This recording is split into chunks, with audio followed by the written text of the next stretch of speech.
Guys আজকে বিকেলবেলা হালকা পাতলা করে একটু মেকআপ টেকআপ করে রেডি হয়ে চলে এলাম এরকম একটা রাস্তায়। হ্যাঁ তো গাইস কোথায় যাচ্ছি সম্পূর্ণ ভিডিওটা দেখলেই বুঝতে পারবে।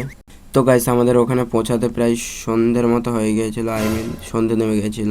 হ্যাঁ তো গাইস আমরা এসেছিলাম এই মোবাইলের দোকানে, মানে মোবাইলের দোকানে কিছু কাজ ছিল। আমার কোনো কাজ ছিল না, আমার এই বন্ধু নামক ছাগল নামে বন্ধুর কাজ ছিল। মানে ওর মোবাইলে একটু আঠা লাগাতে হতো, আঠাটা ফুল ডিসপ্লেটা ছেড়ে গিয়েছিল তার জন্য। হ্যাঁ তো গাইস দোকানে অনেক ভিড় ছিল, তার জন্য মোবাইলটা একটু নিতে রাত হয়ে গেছিলো, মানে আই মিন একটু দেরি হয়েছিল। তো মোবাইলটা নিয়ে আমরা চলে আসি এরকম একটা চপের দোকানে। আবে সাল্লাহ, এখানে চপ কোথায় বে, কাঁচা লঙ্কা কেন? হ্যাঁ তো গাইস চপও ছিল ওই প্যাকেটের মধ্যে। তো ওখান থেকে চপটা খেয়ে আমরা সিধা চলে আসি বাড়ি যাওয়ার উদ্দেশ্যে। হ্যাঁ তো গাইস ফাইনালি বাড়ি চলে আসি। বাড়ি এসে মায়ের সাথে এরকম একটা 10 টাকার কয়েন নিয়ে আমি চলে আসি আমার এই ছাগল নামের বন্ধুদের কাছে আর কি। মানে গাইস কি বলবো, সব জায়গায় কোনো জায়গায় এদের সাথে গিয়ে শান্তি নেই।